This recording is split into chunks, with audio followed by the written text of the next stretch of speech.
All Canadian families, we are on the Titanic. The iceberg hasn't hit yet, so we're not sinking. If we don't shift course, that iceberg is coming for us. I'm not planning on leaving. I'm fighting. We want to make this country incredibly great. We begin to see that it really isn't about diversity. It is about punishing the people who perform beyond the mean. For people who don't care, where do you see Canada going? Oh, it's catastrophic. It is that bad. What is the carbon tax doing to lower carbon emissions? Exactly. I love this country. I was born in this country. I believe in what this country stands for. I believe in its people. I believe as a place opportunity for all to come and live, but the path that we're on is not working, and we are not going to be what we're supposed to be if we continue along this path. Yeah.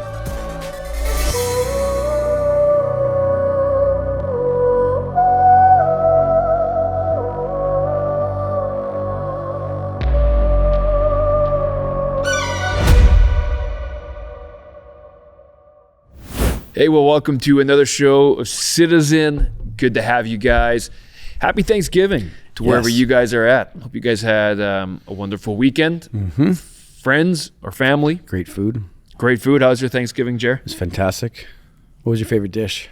It's always my wife's carrot casserole. Yeah, me too. But I smoked my first turkey ever. That was delicious. And I was really happy with how it turned out. I would do a couple things different next time. It was really tasty. But the hickory smoke. I've never had a smoked turkey before. Yeah, it was awesome. But the carrot casserole, shout out.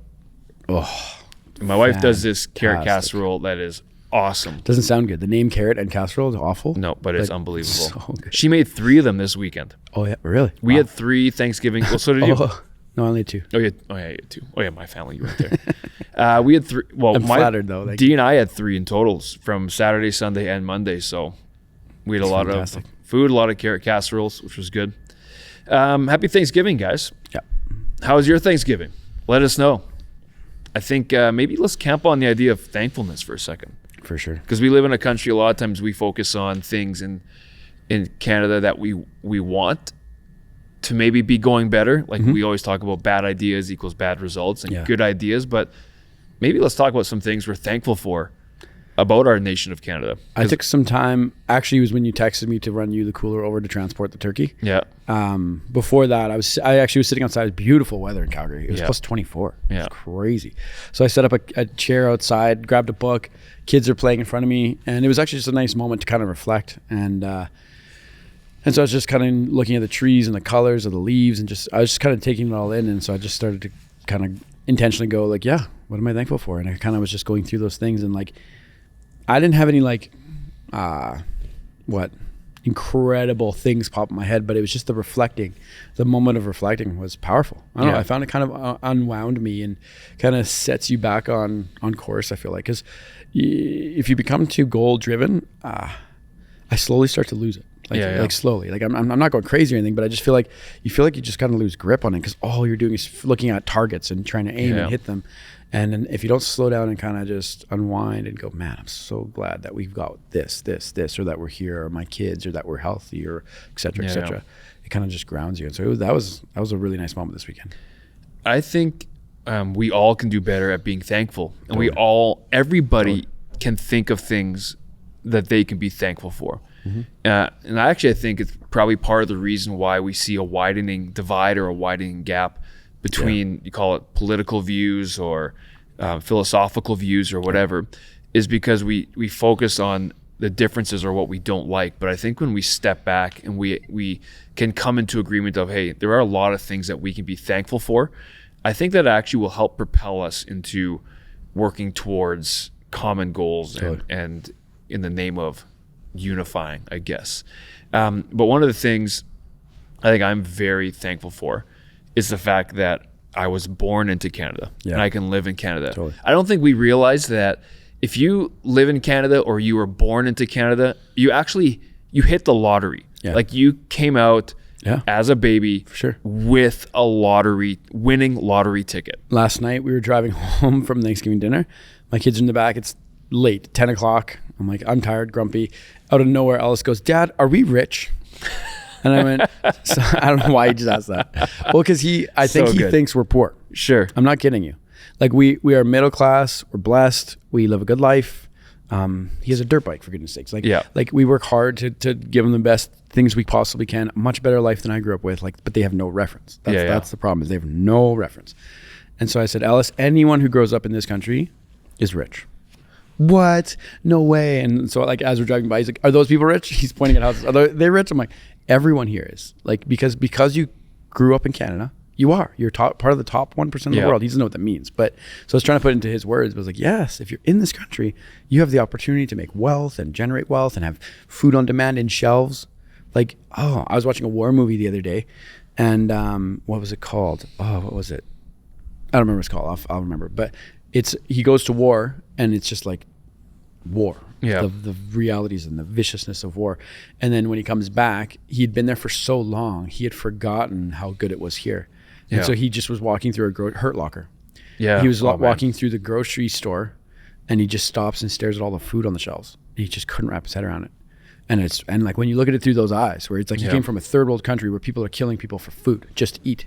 And then he walks into our world with groceries, and he's just looking, and there's, as far as you can see, aisles of cereal, aisles of bread, aisles, like it's just nuts.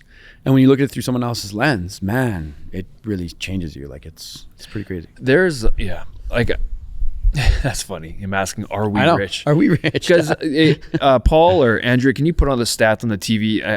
I think if you just live in Canada, and even if you're of the lowest income earners in Canada, I think you're in the top, I want to say 1%, top 2%. I'm pretty sure it is. Of the wealth generators in the world. Jordan Peterson and Anthony Robbins talk about this, that if you make over, I think it's around $31,000 a year, you're in the top 1% of the world.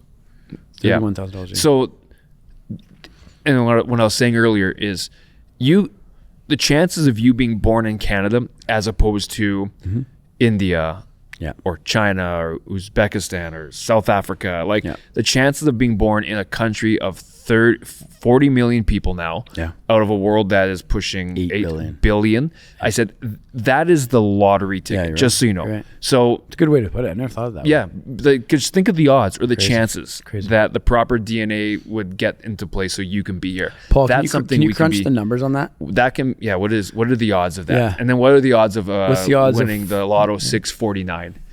40 million out of 8 billion. That's the odds. Yeah, I think, what we're trying to push at is, to all of our listeners and all you guys listening, practice the art. Yeah. It's an art, and it is a discipline for sure. of being thankful. What can I be thankful for? You know what? I'm thankful that I have my health.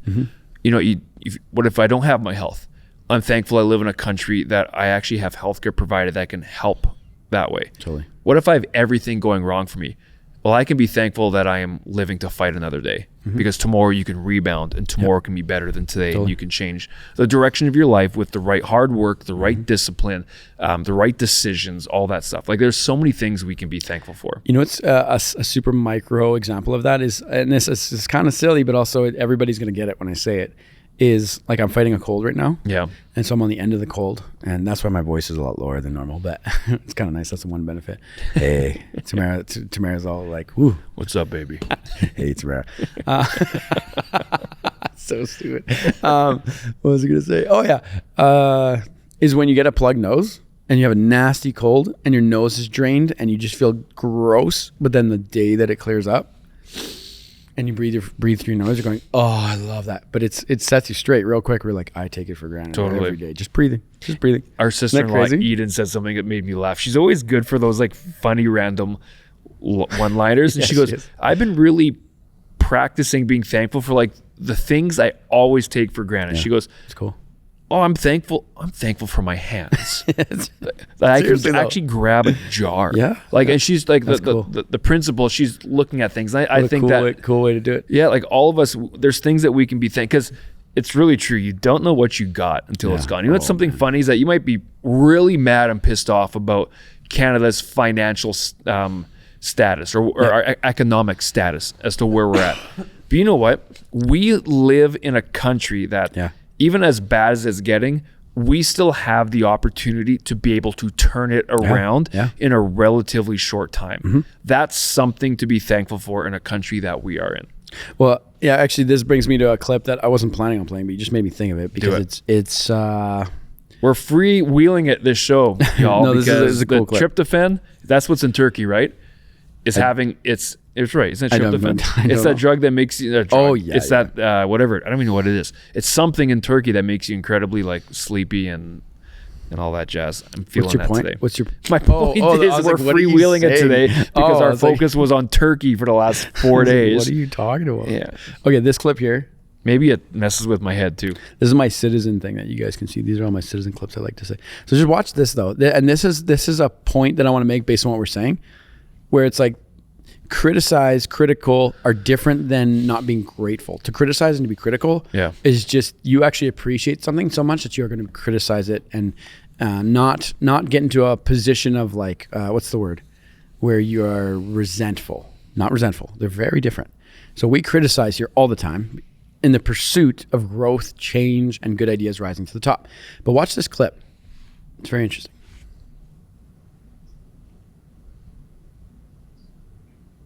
Wait, I can't hear very well. Can you?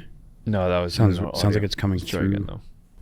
Capitalism is a dead vampire that feasts on the working class. Do you have an iPhone? Yeah, So you're feasting on the blood of the working class. How dare you? we all have to do the best that we can. No, you don't. Why don't you go live on a farm and not use the fruits of the working class and just be a socialist with your friends?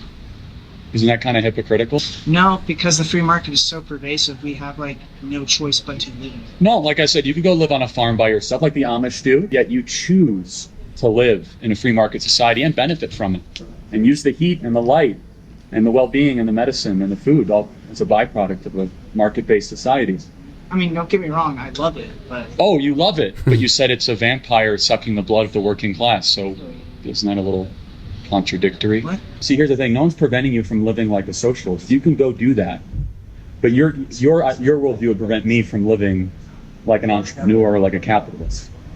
That's So a good inherently your ideology is built on control of other people's choices. Ours is built on freedom. capitalism is a dead vampire. thought. That's a great Isn't it a great clip? point. I never thought of it that way. Yeah, of course you can. But one ideology controls the other, whereas the other one actually allows Yeah. for others.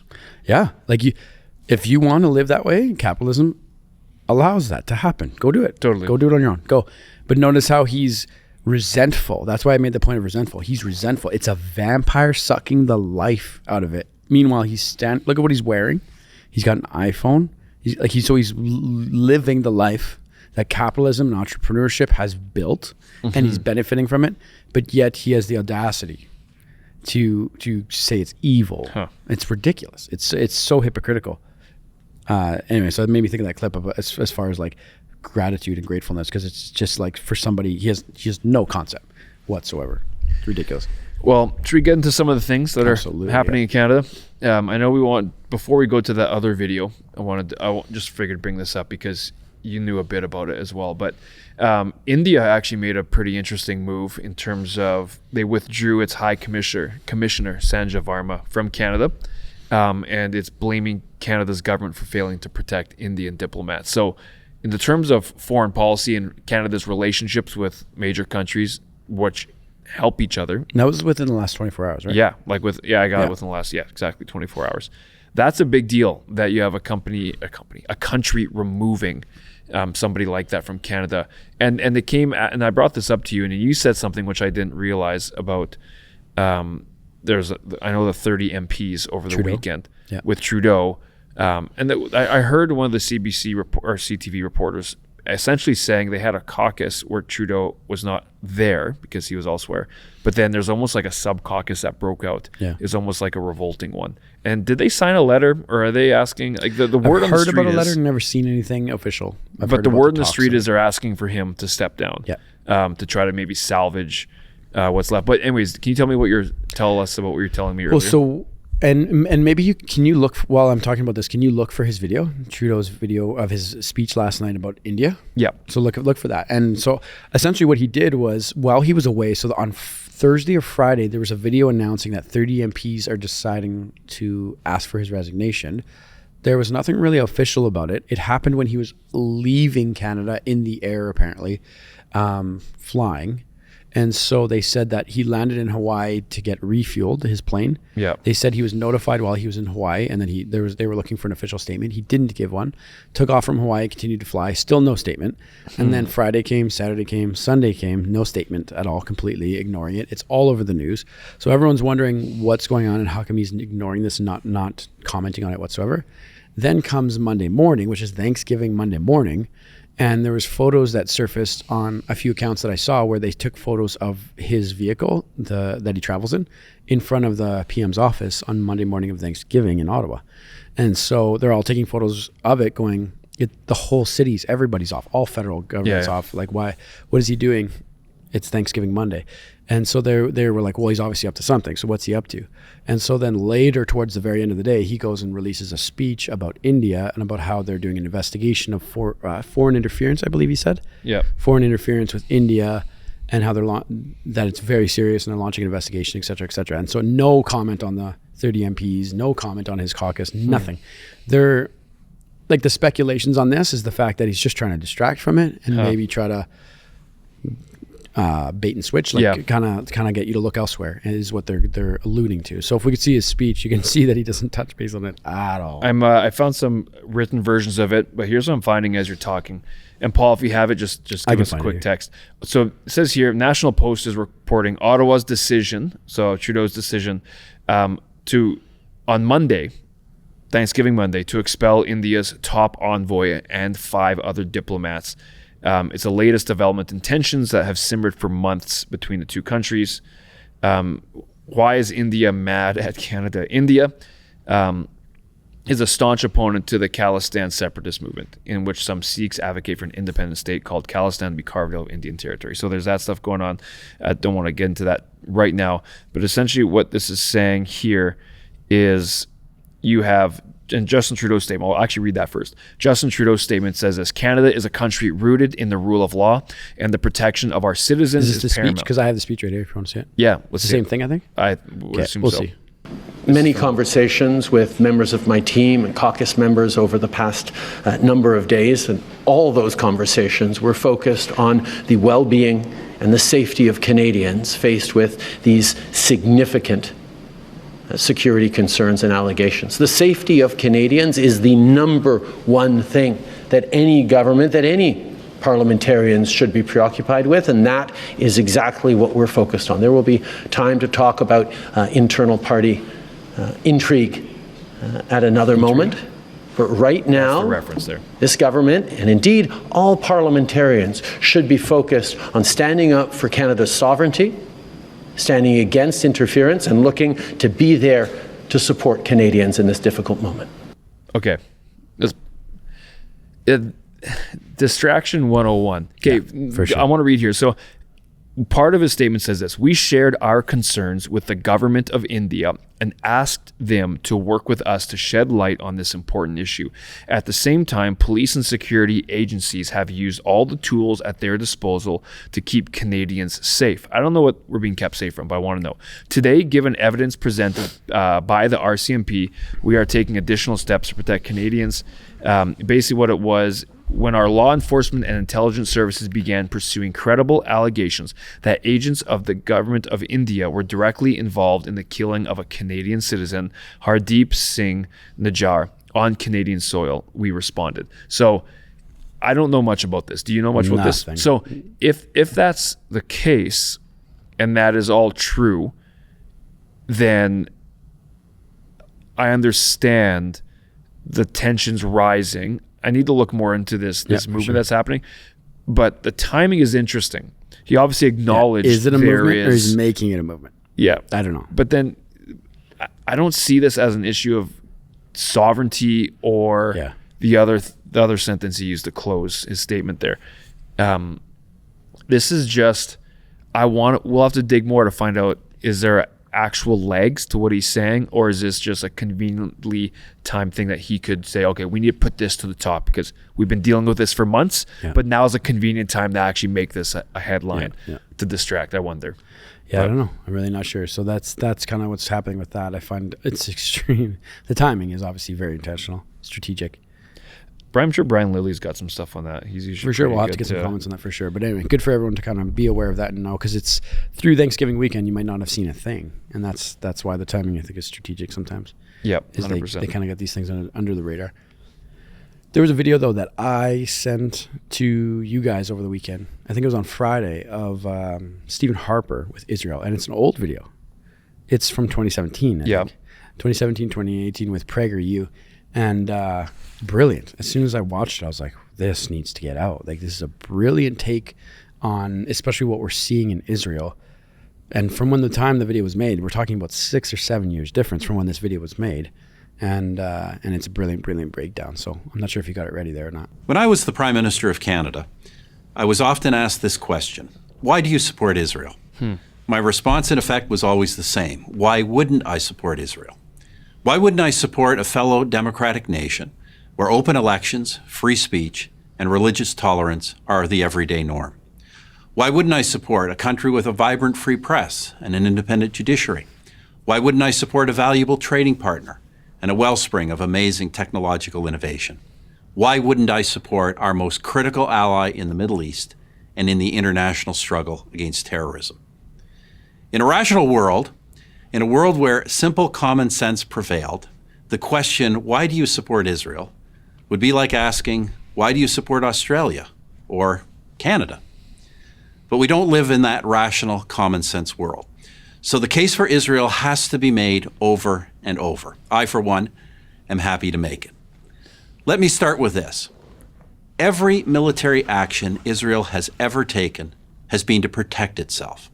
Israel is not an aggressor state. It's a defensive state. This has been true from its founding to this day. As a fledgling nation in 1948, Israel was immediately attacked by its Arab neighbors. Their goal was not to contain the tiny new country. It was to annihilate it. No nation came to Israel's aid. Not the United States, not my country, Canada, not the United Kingdom. No one. They all thought Israel would lose, but it didn't lose. It won. In 1967, Israel's neighbors again sought to utterly destroy the Jewish state, a nation that had then existed for 2 decades. Again, Israel prevailed, and it survived another all-out attack in 1973. Those are the big wars. But I'm not sure there's been a single day in Israel's entire history when some act of terror has not been waged against it, inside or outside its borders. There have been 2 bloody waves of terror, so-called intifadas, in the late 1980s and the early 2000s, when Israelis were blown up on buses, at pizza parlors, and celebrating weddings. There have been incursions from terror groups like Hezbollah in Lebanon. There have been thousands of rocket attacks from Hamas in the Gaza Strip, even after Israel completely withdrew from that territory in 2005. In between the wars, in between the terror, Israel has sought peace with its neighbors, and it has achieved peace treaties with Egypt and Jordan. For others, however, every Israeli gesture for peace is met with incitement and violence. I recount this history for one reason. Any nation that has endured what Israel has endured could easily have become a police state. But through it all, Israel has never abandoned its commitment to the rule of law, to democracy, to tolerance. 1/5 of its citizens are Muslim. They enjoy the same rights as Jewish citizens. They occupy key positions in the nation's courts, press, and government, and they have their own parties representing them in the Knesset, Israel's parliament.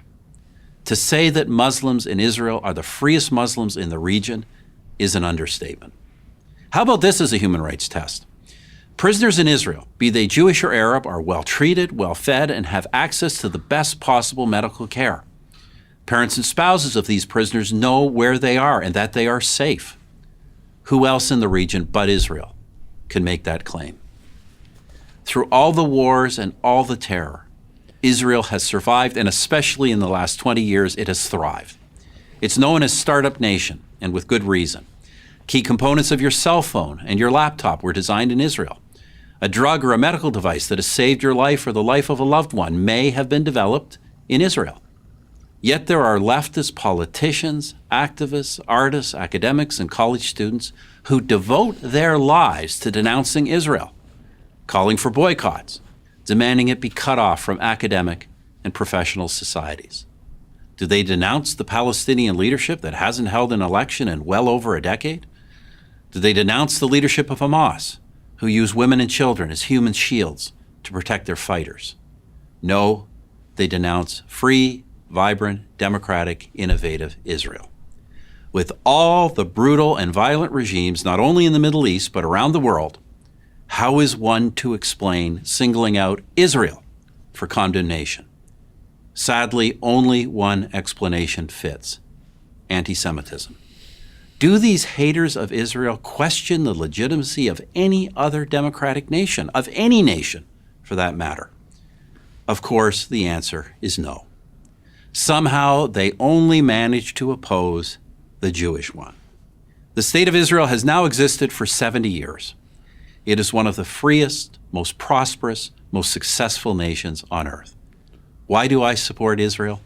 Why wouldn't I? Why wouldn't anyone?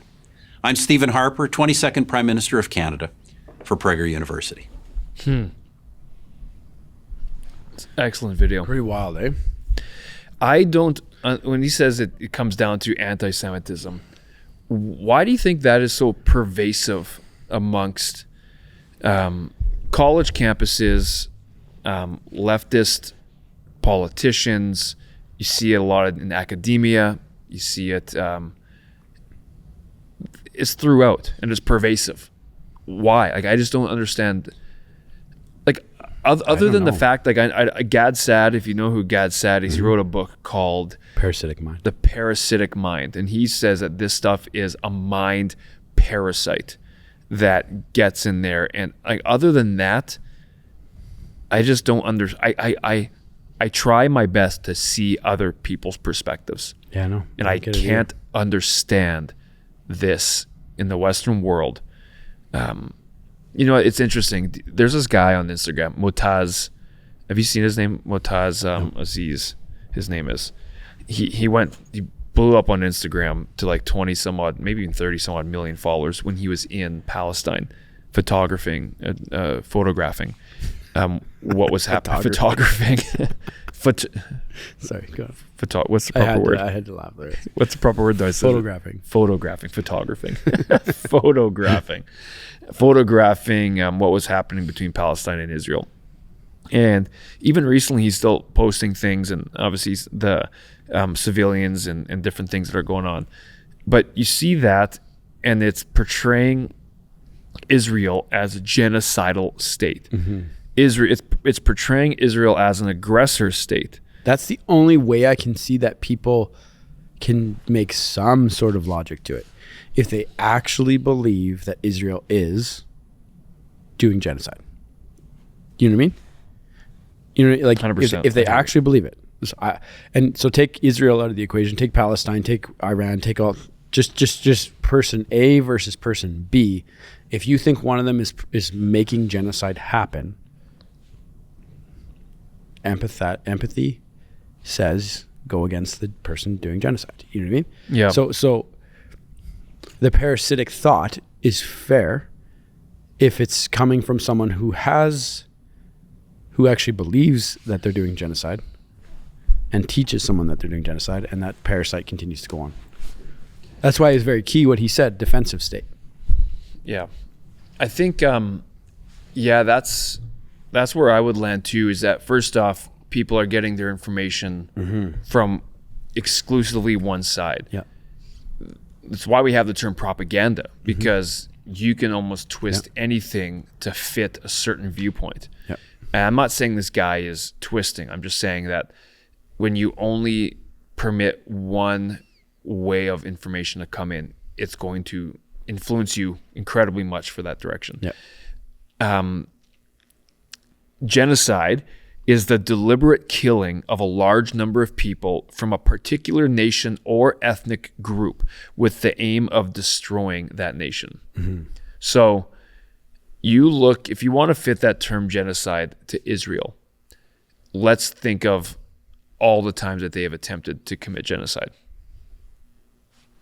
Yeah. There's none. Yeah. Is it to eradicate these people? Because if they're to eradicate Palestinians, you also have to extend that same philosophy to all neighboring countries that have the same, at least origins of ethnic groups and the same religion, whether they're Sunni or Shia or whatever they fall into Islam. But they aren't doing that. I thought Stephen Harper made an amazing point. It's always been in defense. And how come the term genocide is not being used in any other war happening? War is war. They're trying to eradicate the enemy and trying to destroy them. You look at Ukraine, Russia. I've never heard genocide thrown around. Yeah. Where's this word genocide coming from? Yeah. It's almost like they're because it sounds, it's almost like it's propaganda. They're using that term very intentionally, but not for any other war. Like that's odd. It actually weakens what genocide really means. Yeah, for sure. And the evil and the atrocities that actually have been committed in the name of genocide. If you actually want to define what genocide is, it's the deliberate killing of a large number of people. You can use the word attempted genocide, but if you look at someone like Hamas, who is the government of Palestine, and has obviously tremendous support there, they would love to commit genocide on Israel. It's in their charter, right? You look at Hezbollah, you look at all these other proxies of Iran as well. It's just they haven't, because they haven't had the capability, because Israel has been able to defend themselves. For those watching, David's not making this up. Go look it up. He's not. This is not even from David's thoughts. This is from their charter. He's just quoting it. And the reason I'm just saying that right now, because I guarantee you there's people going, how dare you? Who are you? Nope, not from David's thought whatsoever. From their charter. It's please don't take my word for it. Yep. In fact, if I'm wrong, you're not. Please show I've read me. it myself. That is that is a pathway to genocide. For sure. Right? Like we're defining genocide as the deliberate killing, meaning an act is happening. But you look at Israel. If Israel wanted to be genocidal towards Palestine, they could have done it any time over the last 50 years. Well, look at the design of the Iron Dome. Purely a defensive design. Yeah. Think about the firepower you have to have. So for those who don't know what the Iron Dome is, the Iron Dome is a mobile missile system that they can set up with these trucks. It's pretty incredible designs with these, with incredibly advanced missiles that can essentially see incoming missiles and target them and hit them out of the air before they land on Israel. And so they have these things placed everywhere and they can move them around, and they're incredible. They cost billions of dollars to have these many amount of rockets ready to go and etc. But look at the investment in the defense. Imagine if they just flipped that and said, let's shift those rockets into offense. You could eradicate anything with that kind of firepower. And if those who have never seen it before, go look up the Iron Dome on YouTube.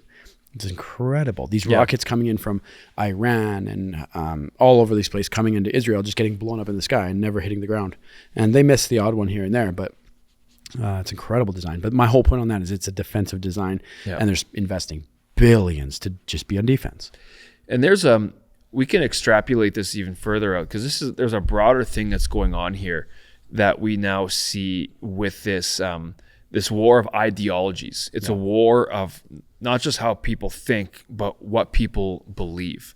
And this is actually spreading all throughout the world.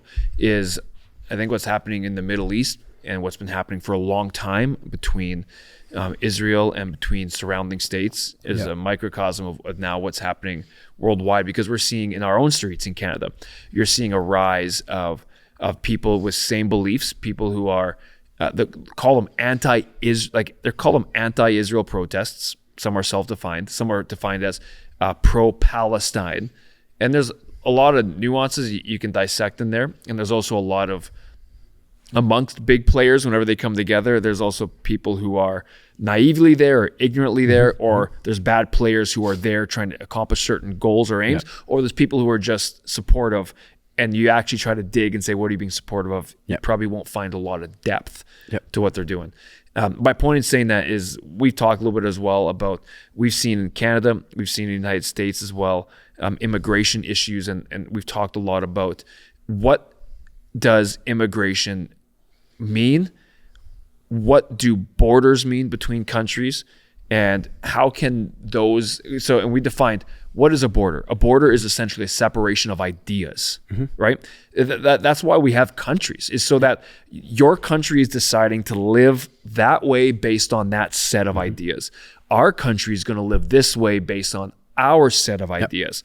You do what you do, we'll do what we do. As long as we don't infringe upon each other or try to destroy each other, we can move on. But now when you have uncontrolled immigration happening, and uncontrolled is a key word, because you and I are all for controlled immigration. Yeah, it has to be controlled. Have you seen, I don't know if you've seen any of these videos, I wish I had them ready, I don't, but the videos of like people coming from other countries with uncontrolled immigration to the point where they're not vetted at all, nor do they know the laws of the land, nor do they know the preservation of our laws to preserve our fish, our hunting. Have you seen any of these things? So these people coming in and just like I watched one yesterday, and it was a bunch of people that were laying out nets across the rivers in BC. And it's completely legal. You're not allowed to fish with nets. You also are only allowed, you have to have a fishing license, and all these things, all these rules are here to preserve, because we try to keep the certain amount of fish life alive so they continue to repopulate, et cetera, et cetera, et cetera.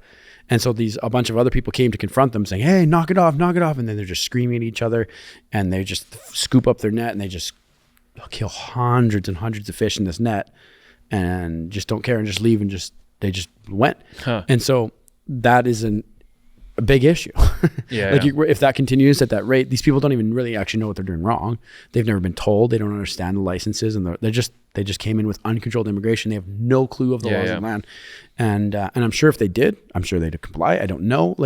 But that's one of the symptoms of it, is you're gonna start to change the things that are best in our land, as far as the beauty and the animals, and if we don't preserve it, it's going to be lost. And something I like to, a social experiment or an idea that I like to kind of get everybody to think about is your home. Try letting everyone who knocks on your door into your home and say, hey, come on in. You can live here now. Imagine just doing that. Hey, you can live here. Let everybody in. What do you think your next Thanksgiving dinner would look like? Your next dinner, your next Christmas. If you had 40 people living in your house that aren't your friends, you don't know who they are, and they're just living there because they just have a bed to sleep, somewhere to sleep in, or a warm house, you don't have a culture in your home anymore. It's gone. You won't be able to have a Christmas dinner, a family dinner, to invite someone over. Have you even just had one person stay at your house? You know what I mean? It's like when you invite one person to stay at your home to help them out for a little bit, your whole family culture changes with one person, and you kind of feel like, well, I can't go downstairs. I have to put a robe on before I go downstairs. You are already altering yourself in a small way, and this is a very small thought experiment, but what I'm saying is it's actually the same thing. When you do this with the country on a mass scale, everyone who comes in, you're slowly tweaking the culture little bit by little by little, and if we don't preserve culture, it will create itself, and that's the point we're breaking up. David, you're asking this question not to just go, hey, what's the answer to this question? To provoke people to actually go, yeah, what is our culture? What should we protect? You have to go down this road. What is good policy on allowing people who come from different cultures to come in? Because I love the fact in our country that we have got such a range of people from diverse cultures. Some of my best friends are immigrants in this country. Yeah, and this isn't a conversation about immigrants. No, and people will try to twist it. Those people who are shallow and just want to jump on something or go to make it and try to spin and use those terms to throw around. No, this is actually analyzing something and talking through what is the best path forward for Canada to remain what Canada stands for and to include, but also to progress as a country.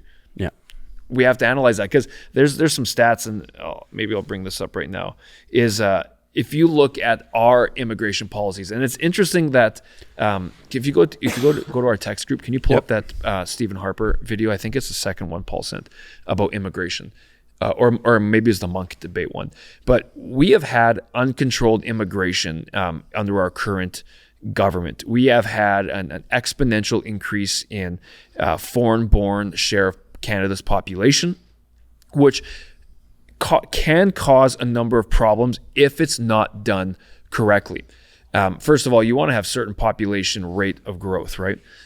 Secondly, you're talking about the assimilation idea of having people being able to come through. Assimilation, yes. That's the word you want to have. The proper route of assimilation. It does not mean you're losing your culture, but it means you're learning what is valued and how we do things in Canada, because you're choosing to come here, to be a part of this country. And the same thing goes that if we go to another culture, I'm not going there to try to forcibly change what they have there. No, I want to honor them and respect them and love them and learn about their culture. And there's beauty in it, incredible beauty. Like it's an amazing thing for sure. And I hope whatever, but that don't misconstrue freedom. So honoring culture, and then also a culture that has freedom, allowing someone to be the way they want to be in the culture without forcing it on others. That's a key part. Freedom without forcing it on others. So I got the video here ready if you want. Yeah, and I just want to say, so like in 2016, when the Liberal government came into power, it was about 20% of our population were foreign-born share of the population, about 20%, so 1 in 5. Over the last 9 years, it's increased now to 35% of our population is foreign-born. The thing that we need to look at, though, with that is how many people are coming in the uncontrolled manner. Because when you have that problem, we are now seeing a lot of issues in our country that we don't even have the resources to support that type of population growth. Our birth rate is like, it's below 2. It's 1.5 or something like that in Canada. So that's not making, it's marginal difference in what that's making. But this is part of, and it's not liberal in terms of left, right, not political party, in terms of left, right, political philosophies. I'm talking, it's far left ideology of open border syndrome, which is creating essentially a melting pot or this pervasive crossing of ideas to the point where there is nothing to conserve or nothing to protect on what you believe and where you're going. So it's incredibly important that we're aware of what is our government doing in regards to this situation. Can you play that video of Trudeau and Harper? This is in 2015 at a Monk debate.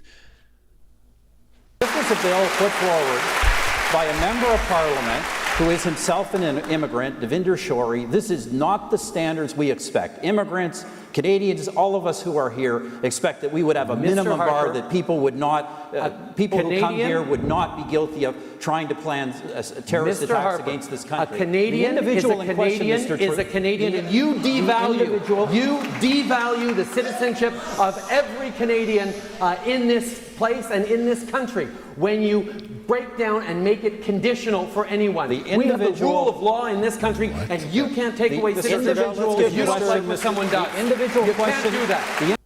See, that was during the debates, which was interesting because you have an over-the-top reaction on Justin Trudeau, which I think worked for a lot of people, of protecting the rights of citizens, and it sounds great. But if you actually analyze what they're saying, is that Harper is trying to bring logic and realism to a path that is going to get the best results. And Trudeau was playing the emotional card of ramping it up and just saying it's all about this and really rising people's emotions. But you look in hindsight at what, and this is just a small clip. This is a 40-second clip of a longer debate you guys should watch, because it actually shows the philosophy that each one has in terms of how they're going to view this type of thing. And Harper, even since then, in the last couple of years, has had lots of videos and talks about the immigration policies and how that is going to affect housing. It's going to affect our economics. It's going to affect our GDP and our output. It's going to affect all these different things, which we are seeing happen right in front of us. Yeah, it's exactly it. And that's largely the financial crisis we're in as far as housing. There are, like, we're house shopping right now, and like we're fortunate enough to be able to look for houses and shop and figure things out and have savings, et cetera, et cetera. But I don't think, like, many of my friends and even anyone younger than them, nobody can buy a house nowadays. Like, nobody can. It's crazy. I wish I had the stats here to see it, but I was watching a video of the Canadian economy talk about how this might be the last generation, like you and I, might be the last generation to own houses as new parents. Wow. I pray that's not true. And that's crazy, but we're seeing it though. It's outrageous. Like because we're shopping for houses, I'm looking at every kind of house you can imagine. I'm looking for from single family homes to family homes. And then you expand your searches and you just keep looking at everything to see if you can maybe find a deal of a house that's maybe something you could flip or you know what I mean? Like, that's just like really big and old that you can flip and et cetera, et cetera. But like, so I see all these things and I'm like, these houses are outrageous. These prices, they're just outrageous. They're $200,000 and $300,000 higher than they were 2-3 years ago. Yeah. Like our first house, which was a side-by-side, was $323,000. And that was a stretch for us. We really, really had to scrape the barrel to get that by, to be able to pull that off. We had to live at Leon and Sally's home, our in-laws, to be able to pull that house off. So grateful that we could. And that's how most people do. They live and bunk up. And now those exact same homes are $650. Yep. Double, actually double. And that was when Sloan was born. So she's 10 years old. So within 9 years, it has doubled from 323 to 650. And I could prove it to you right now. It's crazy. Well, we know that over the years, prices always go up because that's just what happens with currencies and minor inflation. But when you have supply and demand problems that we have had, and a lot of that comes from the mass immigration that we have had in Canada, that changes a lot of the demand, especially when housing has not been coming. You also added, I use this term a lot, bloated government. What I mean by that is bureaucracy that is with a lot of red tape that hinders development and homes to being built. That also causes problems because we can't keep up. Our supply continually does not keep up with the demand, meaning population growth. You also we throw on taxes, Jared. We talk about this so much. Is that and this is what the next clip I want to show, because this is what Stephen Harper also said in 2015 when he was running against Justin Trudeau, is that this idea of balancing or the budget balances itself when you spend. He goes, that's not true. Outrageous. Like coming from an economic expert like Harper, he predicts exactly what happens is that when this happens and you have inflation that goes and you spend, inflation's just going to go up, which means the only way to counter it is you add taxes. And what have we seen? Taxes upon taxes upon taxes. We got high income tax, right? We've got taxes on our sales tax. We have provincial tax. We've got tax on our energy bills, from gas to house to fuel. We literally have, this is not an exaggeration, we have taxes on our taxes in Canada, right? Cap gains tax going up. We got all this stuff that goes on. And that also, and you said earlier to your comment about you guys are looking for a home, and a lot of people we know aren't even thinking about that. Like the new quote unquote American dream is to rent. I remember my barber saying that to me 10 years ago. No, dude, the new American dream is I'm happy I can rent. Like how it shifted from ownership to renting. But those taxes also make it harder for people to get. And I'm not saying you can't. We can be innovative and work our way through it, but it definitely limits and hinders quite a bit. So here's we did not mean for this show to be a Stephen Harper show, but it looks like somehow it is. So he is. He's not running for prime minister, just so everybody knows. Here's this clip. Today, Trudeau is saying he's going to run 3 small deficits in order to inject stimulus into the economy. How is this different from what you did in 2008 to respond to the economic crisis at that time? Well, obviously we faced a major global financial meltdown in 2008, 2009, not just the drop in economic activity, but the effective freezing and collapse of a significant part of the global financial sector. My economic training tells me that's actually the time when you do run a deficit.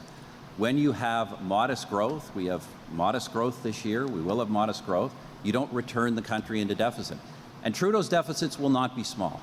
Mr. Trudeau has made tens of billions of dollars of spending promises. He said the budget will balance itself. He has no idea what he is talking about when it comes to these things. That's why you could be sure that his small deficits will become large deficits and would get Canada into the same pickle of high taxes and program cuts that we had under the last Liberal government. Interesting. So, and again, this is just about good ideas or bad ideas. We're talking about deficits and budgets and balancing and trying to figure all that out and how to think it through.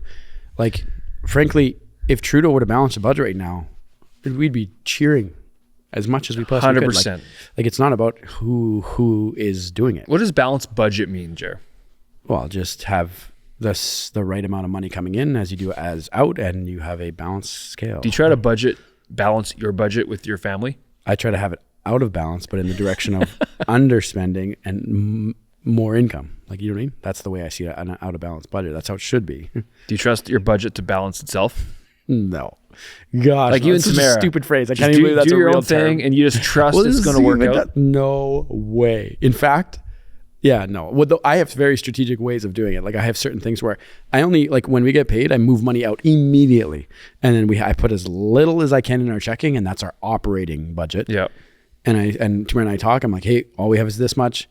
Got to make it last the next paycheck. How often does that work, do you find? It's pretty good. And do you guys use credit cards too, or do you try to use that just your debits? Very minimum. Only on the predictable stuff like my internet, TV, electrical, and nothing else. I never, at a store, never. It's always debit. Never use credit card. That's an interesting strategy.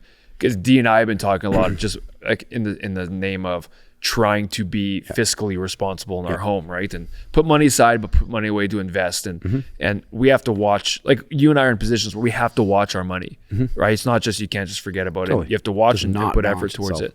But that's what Harper is saying here, is that we're seeing modest growth, which means that we're actually going in the right direction. Like you said, you guys are, right? You try to make it work every time. And what that reporter was doing was asking about when Harper spent, which was in 2008, when we had the world financial collapse. You remember, maybe you guys are listening, don't know much about it, but you should look it up.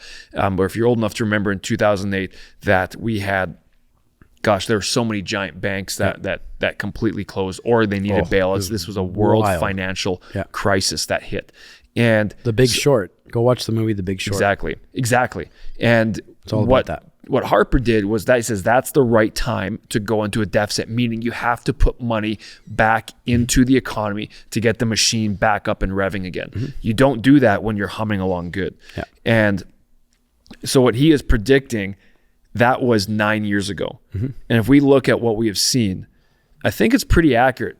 Small deficits have become large deficits. We know that the amount that we borrow and the amount that we have quote unquote printed and the debt that we have incurred has outpaced all the other prime ministers in history. For sure. And I will give Trudeau some credit here, is that he did go through COVID. So that is where he had to pump money into the economy, and he did. That's where he did the CERB and all this stuff. And so we have to take away some of the debt and not include some of it because of the unique circumstance of COVID that the whole world was in. But the point on my skeptical side of that will say, actually, the whole world went through it. The whole world went through it. So actually, you're kind of on a level playing field as far as not one economy benefiting over another. And so that's a take on that as well. But the interesting thing is, though, it hasn't shifted. Like, the policy hasn't changed since COVID's been done. But the point is, we are experiencing higher taxes. We're experiencing a lot of these things, which is making it tougher for Canadians. That is why it's so important to know, are these good ideas or are these bad ideas? And do you, as citizens, can you identify whether it's a good idea or a bad idea? Can you identify, has this worked before? Has it not worked before? Like, that's why it's so important for us as citizens to be worthy of our title of citizens and to actually be able to understand and know. And if we don't understand and know, do the work to find out. Is this something that's going to affect my life, or is it going to affect my kid's life or our future generation's life? But for sure. That's a lot. There's a lot going on in the country and in the world right now. And it's important that we know, especially with the American election coming up, which is less than 3 weeks away. We have to keep an eye on that. We're talking, we actually should figure out if we're going to do a live on that.